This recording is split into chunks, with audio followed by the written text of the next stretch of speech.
Hello and welcome back to my 30-day yoga challenge. This is day 11. Today we're going to do a yoga alignment class focusing on Revolved Triangle Pose, or sometimes known as Twisted Triangle.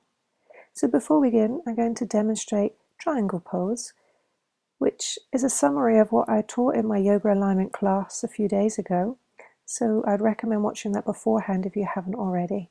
So in Triangle Pose, we want to draw back the right hip and imagine that the back of the hips are touching a wall. Draw the hips towards the right and tuck in the left hip until you feel a stretch on the inside of the left leg. As you inhale, stretch the left arm up to the ceiling, lengthening the side of the torso. Exhale, stretch to the side as much as feels comfortable, and then lowering your left arm as you raise your right, trying to twist the torso towards the ceiling. Looking up towards the thumb or up to the ceiling, depending on what feels comfortable with the neck. As you inhale, slowly come up, and exhale, lowering the hands down. To come into Revolved Triangle, you may need some blocks depending on the flexibility in your legs. So we'll bring the hands onto your hips, we'll lift up the right heel and push the heel away, and we'll draw the right hip parallel to the short side of the mat. If you haven't got the flexibility, we can step in the right leg to twist the hips to check that the hip bones are parallel to the short side of the mat. Check the outside edge of your right foot is flat on the ground. Inhale, lift the right hand up, stretch across the body, bend the knee and place it on top of the block. You can change the block heights depending on your flexibility.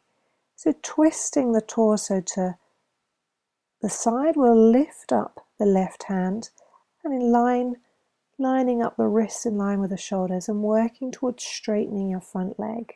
Inhale, slowly bending the knee and coming up. I'm going to demonstrate again without using the blocks depending on what level you're at. So checking the hips are still in line, right arm in line with the shoulders, bending the knee, take a breath in.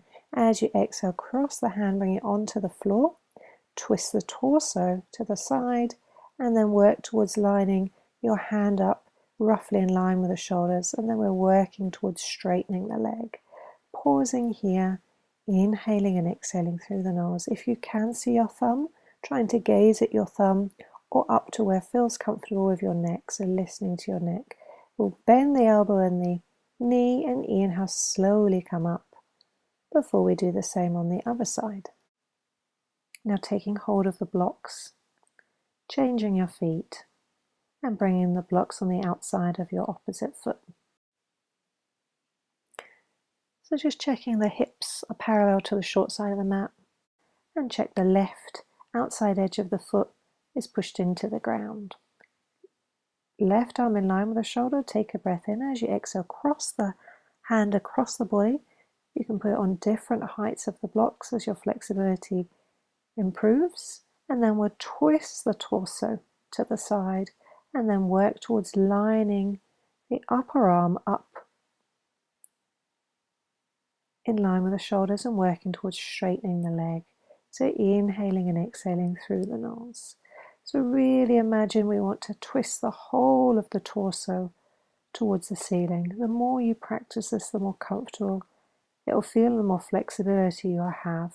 Inhaling and exhaling through the nose. This is a really good yoga pose for balance. As you inhale, re-bend the knee, lowering the arm down, slowly come up, and we'll step the feet together. So that's the end of our class today. I hope you've enjoyed it. If you have enjoyed this class, please click on the like button below and also leave me a comment. I look forward to seeing you again soon. Thank you very much for watching. Goodbye.